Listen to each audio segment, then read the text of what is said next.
So tonight we're going to read the classic tale of Peter Rabbit. So this one is a large one instead of the other one.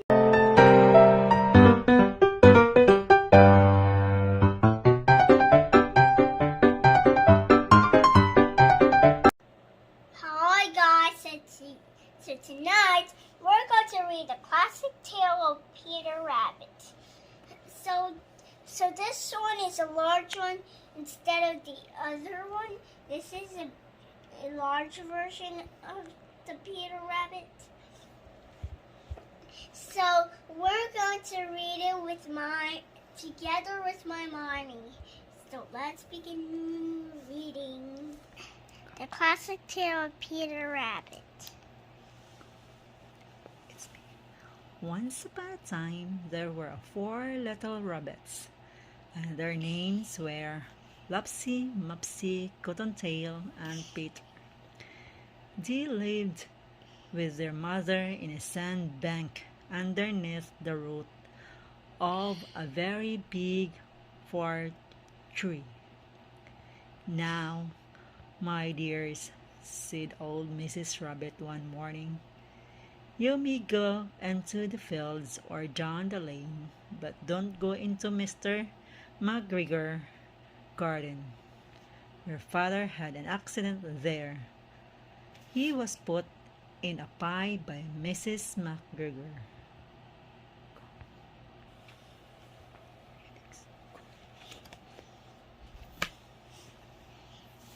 First, he had some lettuce and some fresh beets. Then he ate some radishes. Then he felt rather sick to look for some parsley around of the end of cucumber frame. One who should meet but Mr. McGregor.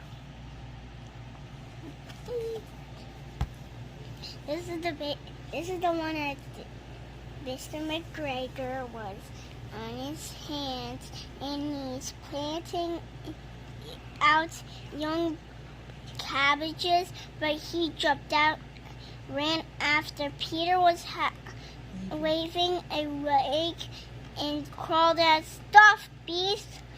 Peter was mostly dreadfully frightened. He rushed all over the garden. He had forgot the way back to the gate. There it is. You see Peter Rabbit in there behind Mr. McGregor. Can you see Peter with Mr. McGregor? He looks a bit old there. Okay. Instead of the other. So meaning he lost one of his shoes among the cabbages, and the other shoe amongst the potatoes.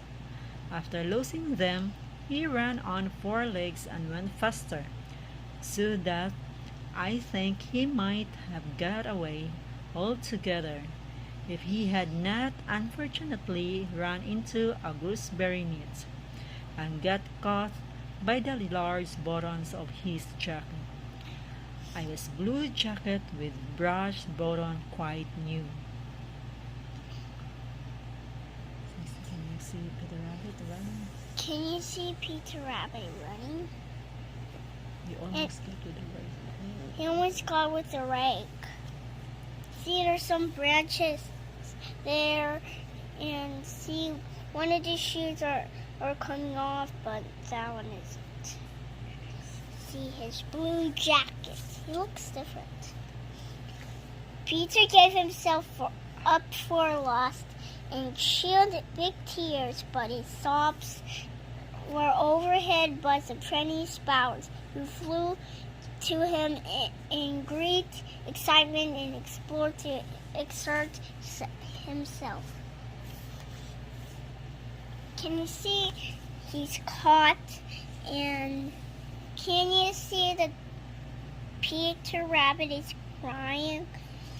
This is the number 2 Peter Rabbit book.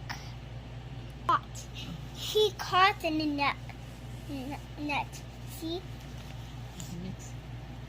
Next page. Presently, Peter sneezed. Curty school. Mr. McGregor was after him in no time, and he tried to put his foot upon Peter Rabbit, who jumped in the window, upsetting 3 plants in the window. The window was too small for Mr. McGregor, and he was tired of running after Peter. He went back to his work. Look, can you see? Mr. McGregor almost stepped on a plant.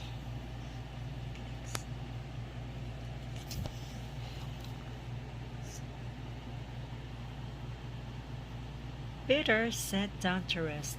He was out of breath and trembling with fright, and he had not the least idea which way to go. Also, he was very damp with sitting in the can. After a time, he began to wander about, going lippity, not very fast, and looking all around. He found a door in the wall, but it was locked, and there was no room for a fat little rabbit to squeeze underneath. An old mouse was running in and out over the stone doorstep, carrying peas and beans to her family in the womb. Peter asked her the way to the gate, but she had such a large pea in her mouth that she could not answer. She only shook her head at him. Peter began to cry.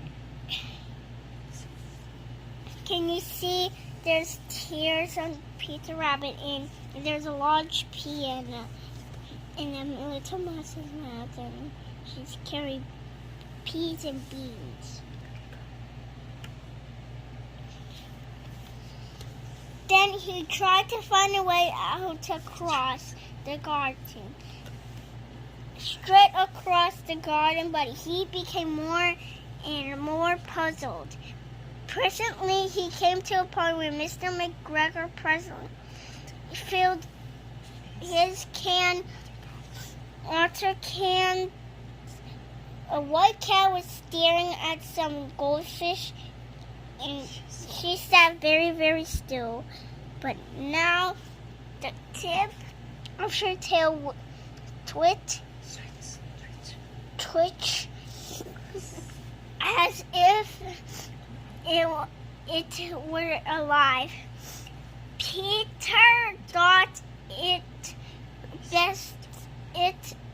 best way to go out was speaking to her.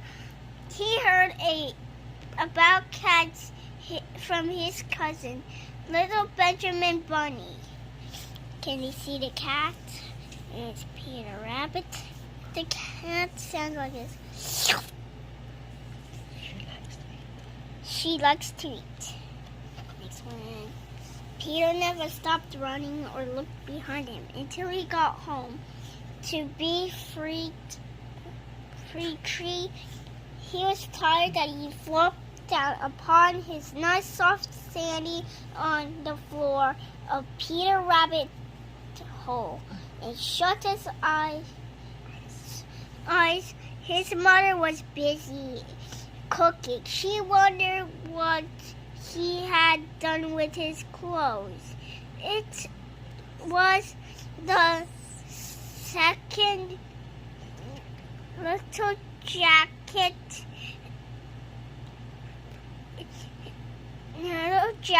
and pair of shoes that Peter lost it in a fortnight. I'm sorry to say that, Peter. He wasn't very done during that evening. His mother put him to bed and made some chamomile tea and gave a dose of it to Peter. One tablespoonful has been taken at bedtime, but Flopsy, Mopsy, and Cottontail had bread and milk and blackberries for supper. Can you see Flopsy, Mopsy, and Cottontail, and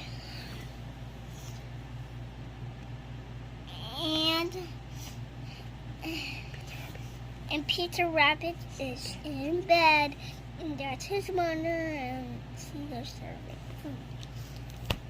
And I hope you enjoy another bedtime with my mom. I'm gonna go to sleep now.